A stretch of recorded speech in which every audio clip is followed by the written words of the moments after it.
Hi,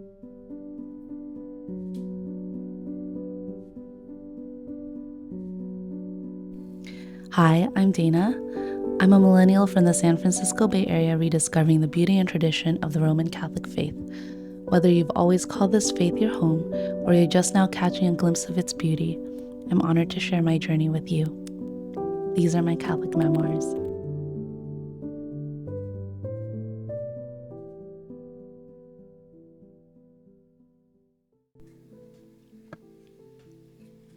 It is March 23rd, Feria Day.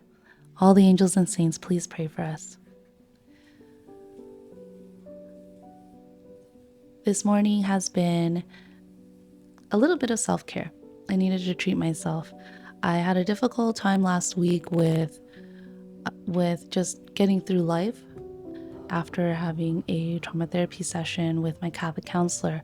I had done EMDR, and right after the session, I ended up getting extremely exhausted.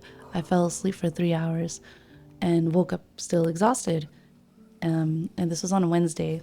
So I just kind of had to push through that. They call that an EMDR hangover because when you're processing trauma, your brain is doing a lot of work, either recollecting it and trying to reorganize your thoughts and kind of fix the habits that it had made. So there's a lot of time or a lot of work that even goes into recovery. The next day after, I woke up and felt the weight of the world. I felt like I was being crushed by it. And it kind of felt like the day after working out in the gym, lifting weights, like either doing deadlifts or doing squats, my whole body was just completely heavy. Throughout the weekend, as I was going through recovery and just kind of taking it easy, I realized I needed to give myself a little bit more self-care. I was shopping with my husband at the grocery store over the weekend, and I just realized that we were at the beauty section, and I just realized I hadn't gotten myself any self-care beauty stuff much lately, so I just decided to pick up a couple little things. I don't really use a lot in terms of my skincare routine. It's really just using oil washing, and this time I just picked up a Badger Rose cleansing rose. I like it because they're an American company and they use a lot of natural ingredients. I don't think there are any synthetic ingredients in here, and I have really sensitive skin, so I have to be careful about that. So that one you just put on your face. If you wear makeup, which I don't wear makeup, you just let it take all that off, and then you just use a warm washcloth to wipe your face, and that's really it. I also added a beauty balm from Badger, which I have not used in a while, but this one is pretty rich, so I only use it at nighttime, and you just add this on at night. So pretty much my skincare routine is just that, evening and morning. And then the last thing I got this to help with the kids because for some reason their little hands always get really dirty. So I'm hoping that a fingernail brush will help with that because they do not like getting their fingernails cleaned. Oh, and then lastly, I picked up myself a new pair of house slippers. I hadn't gotten new ones in a long time. So, and my last ones are actually a little bit too small. So it's nice that I kind of treated myself to that rather than just wearing socks all over the house. So I feel a little bit better having taken care of myself for even just a little bit. I think just doing something small like that is kind of a nice way to give yourself a little bit of self-love. What I mainly wanted to talk about is trauma and healing, especially through my childhood trauma that I went through. I won't go through any details, but I wanted to at least bring up the approach that I took for it to be in alignment with Catholicism. Because when you look into therapies, especially for trauma, and even just looking for a therapist or a psychologist or a psychotherapist, any of those kinds of care, I realized as I was doing research for it, it really is a rabbit hole, and there are so many different kinds of people that work in that field. And in order to find people who are Catholic, or even find things that I felt were in line with Catholicism was a little bit of a challenge. So I wanted to approach my trauma therapy with a team that would help me that was also understanding of Catholicism. And the first step was getting a spiritual director. I've talked many times before about having a spiritual director, and a spiritual director is a priest who you go to really guide you through the faith. And in my case, I have a priest monk who is one of the monks at the monastery. In terms of trauma, I would bring up the things that I need help with. At one time, I was really angry. I was really struggling with a lot of wrath, with motherhood, with balancing work and life. And having spiritual direction from a priest really helps to put it into perspective with Catholicism. And on top of that, they can also identify ways of whether maybe you'll need some healing prayers, maybe you'll need some exorcisms that perhaps it could even be an evil spirit that is attached to you, that they might need to do an exorcism to help you get rid of that, because they have that authority, they have that ability to do that. And my experience when that happened was really, guidance that I received was really sound. One of them was wrath is in Catholicism is rooted in unforgiveness, and I needed to work on finding ways to forgive the faults. And they would give me prayers and examples and guide me through it. And then another time that I would come back, they realized the gravity of the childhood trauma that I had suffered. So, and it was also kind of tied to generational trauma that I later brought up. So, from there, I also received like healing prayers and even guidance on deliverance prayers that I could use for myself. And then also received an exorcism to help rid me of evil spirits, of wrath, and any other vices that I was struggling with. And when I went through the exorcism and the healing prayers with the priest, it really felt like a really heavy weight was just like lifted off me. After they do the exorcism for it, they have to fill you with the graces and the fruits of the Holy Spirit. It felt like I was possibly like Mary Magdalene when Jesus cast out the demons from her and it felt like I had a huge weight lifted off of me. But you also feel like a little bit of a void afterwards. And that's where the call for the grace of the Holy Spirit is what's needed to be done afterwards. So that was the experience that I had in terms of getting spiritual direction. At least for my experience, going through trauma has been very difficult, and trying to resolve it has been very difficult. On the flip side, you would have the psychological perspective with a therapist. So that is spiritual direction. The second person that I worked with was to find a Catholic counselor or a therapist. And in this case, I went through two. And the method that I was interested in the most was finding EMDR, which was eye movement desensitization. I forgot the R stands for. But and I really wanted to find a therapist that was a practicing Catholic, knew Catholicism pretty well, and could also tie in my therapy with Catholicism. So luckily in the beginning, it was kind of near the end of the pandemic, and I had found a Catholic therapist. I think I found them through catholictherapist.com. There are several Catholic therapy websites that you can look through.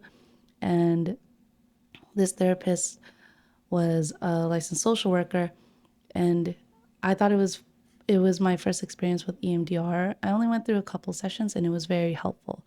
So I felt like there was a lot of progress, and they guided me through it very well.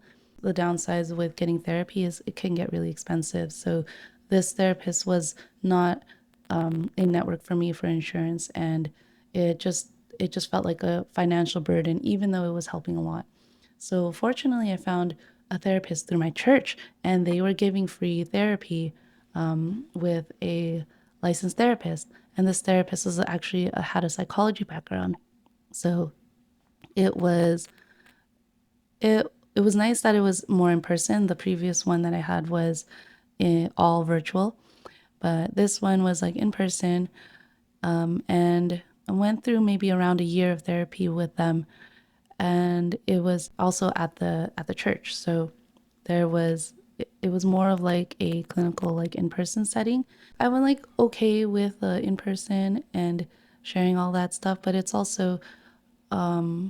also pretty inconvenient to have to drive out there, especially if I was busy or especially if I had come from work.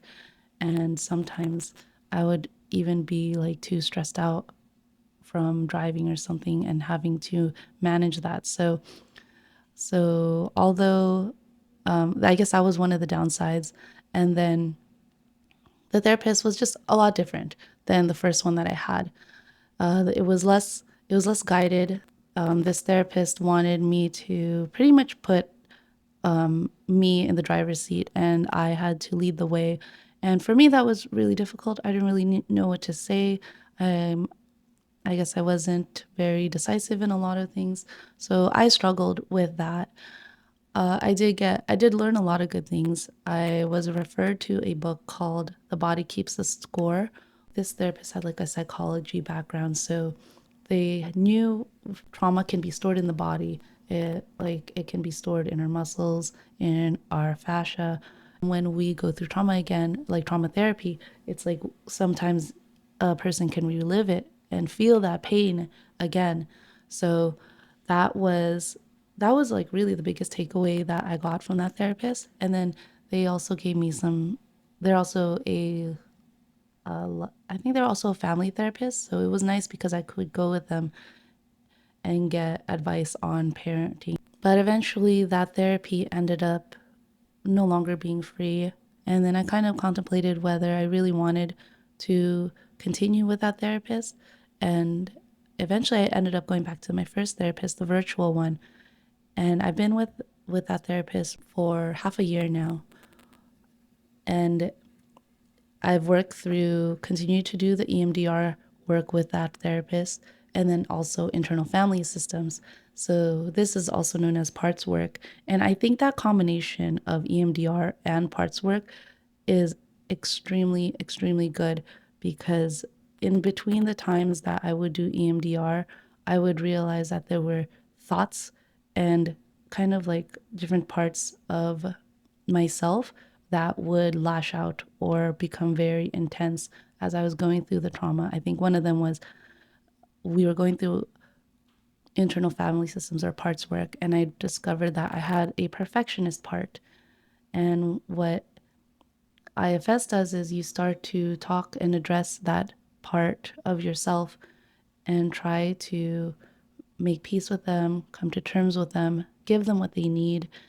And it's usually related to like they can either be a firefighter, a protector, and then they're usually trying to protect an exiled part. And the exiled part is or in other words, the true self that you're trying to get to that has been shut away from trauma. So IFS has been internal family systems or parts work has been an extremely great experience to have in between the really heavy EMDR sessions. So I later found out that I had like a perfectionist part, which has like a gatekeeper, a skeptic part. And yeah, it's very multifaceted. If you're interested in learning about it, I know there's a book by Dr. Gary Crete. He is a Catholic psychologist, Catholic therapist, and he has a book called Litany of the Hearts, and is definitely in exactly the process that I had gone through with my therapist. My therapist also recommended that I could even do that work at home on my own and just address those parts and walk through with that perfectionist part and say, perfectionist part, where thank you for helping me, even though it caused me to be very strict and very strict with the children, and I ended up lashing and I ended up yelling at them. So, and then you kind of turn it around on them. You don't put any blame on that part, but you say, you kind of like address them and say, what do you need? And it's all really an internal work with yourself to kind of talk with the part of yourself that is struggling or overprotecting and any of those things. And I just thought it was really, it was very revealing and also very a good way to round out the therapy. So those are the two people that I work with the most, which is a spiritual director and a therapist who is a Catholic, especially if it's a practicing Catholic. In my case, this therapist is actually a traditional Catholic and grew up with the Latin Mass, so that was very helpful to have that similarity, that connection. As far as the downsides of working through therapy, and one of the things that I would caution, and especially that I'm glad that I caution myself on, is taking the time to do the research and find the right people, especially for a therapist, because with therapy, there's a lot of different kinds of people and different walks of life that they came from. So it's not all going to be in alignment with Catholicism. There's also going to be practitioners like therapists that maybe practice like crystals or a lot of new age stuff. But I wouldn't be surprised if you run into a therapist that might recommend Reiki. I think the other thing that's important to address with finding therapy, even if you just need it for regular stress or anxiety, I would recommend finding a Catholic therapist, someone who is practicing, who understands the faith and is devout. That would be ideal. Having that with a Catholic therapist has been really helpful for me. When I was looking for a therapist, I realized that when I'm looking through the insurance providers list, sometimes they might have a filter for faith-based counseling, but you don't know if you're getting a Christian. You don't know if you're getting a Buddhist, a Protestant, or a Catholic. So I kind of gave up on that and just went ahead and looked at like Catholic counseling and Catholic therapy and looked for a person there, and then kind of cross-check to see if they were in network for insurance. But in my case, the provider that I'm going with is not covered with insurance. So that, I guess it just kind of is what it is. But I wanted to stick with that therapist because I have made a lot of progress with them. I trust them a lot with the work that I'm going through, and I've just the progress that I've made in the 6 months has been a lot more than the year and a half that I went through with the in-person therapist. So a lot of it is really trial and error and finding someone that works with your temperament, your personality, and what you really need. Some people want to be guided more. In my case, that's how I am. And some people want to be more independent and lead the way themselves. I think it's also very important to just be careful with finding care, because it's not uncommon for therapists to either be new age practitioners, like be into crystals or yoga or Reiki or Feng Shui, and all of those things are not in line with Catholicism. So it's just really important to also know who is there, because a healing journey is so very vulnerable, it's really difficult. And I think approaching it with Catholicism fully on your side is one way that will help to strengthen and also preserve and protect you in the faith.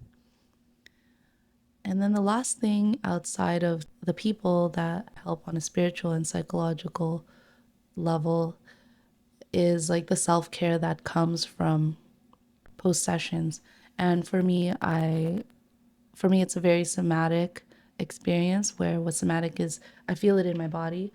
when I'm working through trauma therapy. So I get a lot of sores, I get a lot of pains, and I later realized after a long time that after like two years and with this therapist now, that I realized that a lot of my throat issues, I think, came from the trauma therapy that I was going through, and I just didn't realize it. And so now it's just taking a lot of care to like watch out for my throat, take vocal rest, or take lots of liquids. Even some health symptoms come up, like I started feeling pain in my Achilles tendon, and there are some correlations with the Achilles and how that has a connection to the mind and body and our perception with our psychology and our experiences. So there's it's very deep.